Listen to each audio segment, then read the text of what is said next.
नमस्कार। इतिहास के इस नए विश्लेषण में हम एक साथ गोता लगाने वाले हैं। एक प्रोफेसर के नजरिए से आज हम महज कोई कहानी नहीं बल्कि उस साल की बात करेंगे जिसने एक पूरे के पूरे साम्राज्य की जड़ें हिलाकर रख दी थी। जी हाँ, 1857।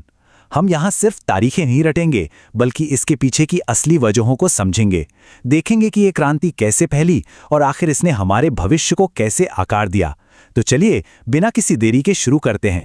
मैं अपनी झांसी नहीं दूंगी। जरा सोचिए, ये कोई मामूली वाक्य नहीं है। इसमें वो अदम्य साहस झलकता है जो 1857 की नींव में बसा था। देखिए, ये समझना बहुत जरूरी है कि 1857 कोई छोटी मोटी बगावत या सिर्फ कुछ सैनिकों का विद्रोह नहीं था। ये तो आत्मसम्मान, धर्म, संस्कृति और आजादी के लिए लड़ी गई एक बहुत बड़ी क्रांति थी। इसीलिए इतिहास में इसे अक्सर भारत का पहला स्वतंत्रता संग्राम कहा जाता है। आज के इस ऐतिहासिक सफर में हम किन बातों पर चर्चा करेंगे? सबसे पहले हम देखेंगे इस विद्रोह की जड़ें, फिर वो चिंगारी जिसने आग लगाई, उसके बाद क्रांति के प्रमुख नेता, फिर उन कारणों को समझेंगे जिनकी वजह से ये विद्रोह विफल हुआ, और आखिर में इसका दूरगामी प्रभाव और विरासत। तो आइए सबसे पहले बात करते हैं पहले हिस्से की। विद्रोह की जड़ें आखिर कहाँ थी? हम सब जानते हैं कि कोई भी बड़ी क्रांति रातों रात नहीं भड़कती है ना। 1857 के पीछे भी सालों का दबा हुआ गुस्सा था, जो ईस्ट इंडिया कंपनी के अत्याचारों के कारण एक बारूद के ढेर में तब्दील हो चुका था। इस राजनीतिक गुस्से की सबसे बड़ी वजह थी लॉर्ड डलहौजी की डॉक्ट्रिन ऑफ लैप्स यानी हड़प नीति। अब ये नीति क्या थी? अगर किसी भी भारतीय राजा का अपना सगा उत्तराधिकारी नहीं है तो अंग्रेज सीधे उस राज्य को अपने कब्जे में ले लेते थे। झांसी, सतारा और नागपुर ये सब इसी नीति का शिकार हुए। जाहिर है, इसे कूटनीतिक चाल ने पूरे भारत के राजघरानों में खौफ और जबरदस्त आक्रोश भर दिया था। और ध्यान दीजिए, ये गुस्सा सिर्फ राजमहलों तक सीमित नहीं था। आम जनता की पीड़ा भी चरम पर थी। आर्थिक तौर पर देखें तो किसानों की कमर भारी लगान ने तोड़ दी थी। हमारे जो अपने भारतीय हस्तशिल्प और कुटीर उद्योग थे वो पूरी तरह से बर्बाद कर दिए गए। हजारों कारीगर अचानक से सड़क पर आ गए और भीषण गरीबी फैल गई। और सामाजिक स्तर पर अंग्रेज लगातार हमारी परंपराओं और धार्मिक भावनाओं में दखल दे रहे थे। खुलेआम नस्ली भेदभाव हो रहा था। मतलब हालात बिल्कुल ऐसे बन गए थे जो किसी भी वक्त एक बड़े विस्फोट में बदल सकते थे। अब बढ़ते हैं दूसरे हिस्से की तरफ। वो क्या चिंगारी थी जिसने इस बारूद में आग लगा दी?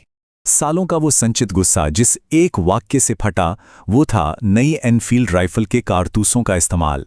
छावनियों में ये खबर आग की तरह फैल गई कि इन नए कारतूसों पर गाय और सुअर की चर्बी लगी हुई है। अब सबसे बड़ी समस्या ये थी कि इन कारतूसों को राइफल में डालने से पहले मुंह से काटना पड़ता था। इसने हिंदू और मुस्लिम दोनों ही सैनिकों की गहरी धार्मिक भावनाओं को सीधे तौर पर ठेस पहुंचाई। बस इसी एक चीज ने उस पूरे बारूद में माचिस लगाने का काम किया। इसके बाद तो घटनाओं का सिलसिला बहुत तेजी से बढ़ा। 29 मार्च 1857 बैरकपुर छावनी में एक वीर सैनिक मंगल पांडे ने इन कारतूसों का खुलकर विरोध किया और एक अंग्रेज अधिकारी पर गोली चला दी। अंग्रेजों ने उन्हें फांसी दे दी, लेकिन उनकी इस शहादत ने चिंगारी को जंगल की आग बना दिया। फिर 10 मई 1857 को मेरठ में भारतीय सैनिकों ने खुली बगावत कर दी। उन्होंने अंग्रेज अधिकारियों पर हमला किया और सीधा दिल्ली की तरफ कूच कर गए। चलिए अब तीसरे पहलू को देखते हैं। इस व्यापक क्रांति के प्रमुख नेता कौन कौन थे? दिल्ली पहुंचकर इन सैनिकों को सबसे पहले एक नेतृत्व की आवश्यकता थी। तो उन्होंने क्या किया? उन्होंने एक रणनीतिक कदम उठाते हुए वृद्ध मुगल सम्राट बहादुर शाह जफर को भारत का नेता घोषित कर दिया। हाँ, वो उम्र दराज थे, लेकिन पूरे देश के लिए वो इस क्रांति का एक वैध और बहुत बड़ा प्रतीकात्मक चेहरा बन गए। वहीं अगर असली लड़ाई की बात करें तो दिल्ली में जनरल बख्त खान ने सैन्य मोर्चे पर कमान संभाली और अंग्रेजों के खिलाफ एक मजबूत संघर्ष शुरू किया। देखते ही देखते ये आग पूरे उत्तर भारत में फैल गई और अदम्य साहस के कई चेहरे सामने आए। झांसी में रानी लक्ष्मीबाई ने अपनी तलवार उठाई और अंग्रेजों को कड़ी चुनौती दी। कानपुर में नाना साहेब और अपनी अचूक युद्ध रणनीतियों के लिए मशहूर तात्या टोपे ने मोर्चा संभाला। लखनऊ में बेगम हजरत महल ने अपने राज्य के लिए लोहा लिया। और उधर बिहार के जगदीशपुर में उम्र दराज कुंवर सिंह और बरेली में खान बहादुर खान ने अंग्रेजों की सचमुच नींद उड़ा दी। पूरा उत्तर भारत मानो एक विशाल युद्ध भूमि में बदल चुका था। अब आते हैं चौथे और एक बहुत ही अहम अकादमिक सवाल पर।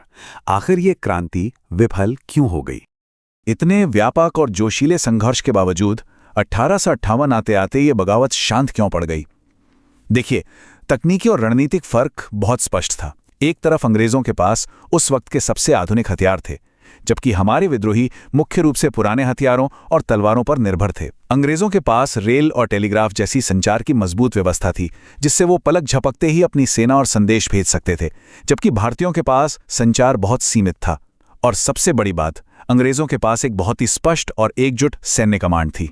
इन बाहरी फायदों के अलावा हमारी कुछ अपनी आंतरिक कमियां भी थीं। सबसे बड़ी समस्या थी राष्ट्रीय एकता की कमी। आपको जानकर हैरानी होगी कि कई भारतीय राजाओं और जमींदारों ने विद्रोहियों का साथ देने के बजाय अंग्रेजों की मदद की। दूसरी बात, विद्रोहियों के पास जीतने के बाद का कोई स्पष्ट प्लान नहीं था कि आखिर देश का शासन कैसे चलेगा। और अंत में ये क्रांति भौगोलिक रूप से सीमित रही। दक्षिण भारत और पंजाब के बड़े हिस्से पूरी तरह शांत रहे, जिससे अंग्रेजों को अपनी पूरी ताकत सिर्फ उत्तर में केंद्रित करने का पूरा मौका मिल गया। और अब हमारा आखिरी पड़ाव, इस क्रांति का गहरा प्रभाव और इसकी स्थायी विरासत।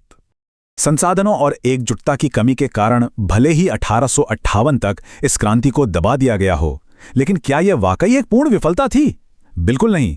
इस एक झटके ने भारत में सत्ता का पूरा ढांचा ही पलट कर रख दिया। जो भारत 1858 से पहले एक व्यापारिक कंपनी यानी ईस्ट इंडिया कंपनी के अधीन था, वो अब सीधे ब्रिटिश क्राउन यानी महारानी विक्टोरिया के शासन के अधीन आ गया। ये ब्रिटिश साम्राज्य की ओर से एक बहुत बड़ी रणनीतिक प्रतिक्रिया थी।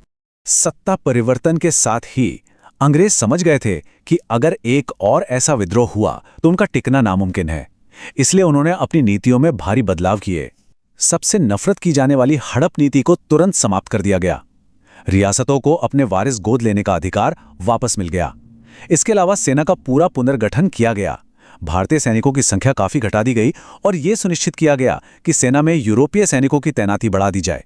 लेकिन अगर हम एक इतिहासकार की नजरों से गहराई में जाएं, तो इस क्रांति की सबसे सच्ची और महान विरासत क्या थी? 1857 ने ही भारत में राष्ट्रवाद को जन्म दिया था। सैन्य रूप से भले ही हार मिली हो, लेकिन इसने आजादी की वो लौ जला दी जो कभी बुझी नहीं। इसी जज्बे ने आगे चलकर महात्मा गांधी, भगत सिंह और चंद्रशेखर आजाद जैसे अनगिनत क्रांतिकारियों को गहरी प्रेरणा दी। इसने पूरे देश को यह सिखा दिया कि स्वतंत्रता के लिए संघर्ष किया जा सकता है और हमें करना ही होगा। तो आखिर में इस विश्लेषण को समाप्त करते हुए एक बहुत ही विचारोत्तेजक प्रश्न खड़ा होता है। क्या 1947 की आज़ादी की वो कहानी कभी अस्तित्व में आ पाती अगर 1857 के उन क्रांतिकारियों ने अपने बलिदान से वो मजबूत नींव न रखी होती? मंगल पांडे, रानी लक्ष्मीबाई और कुंवर सिंह ये सिर्फ इतिहास के पन्नों के नाम नहीं हैं, ये उस अदम्य साहस की अमर गाथाएं हैं जिन पर आज का हमारा स्वतंत्र भारत खड़ा है। आज के इस डीप डाइव में साथ जुड़ने के लिए धन्यवाद। इतिहास की इन परतों को हम ऐसे ही खंगालते रहेंगे।